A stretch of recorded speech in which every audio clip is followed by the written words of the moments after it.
आभाळाशी साद घाली ऐसी राहो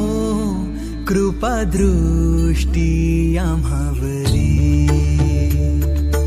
आभाळाशी साद घाली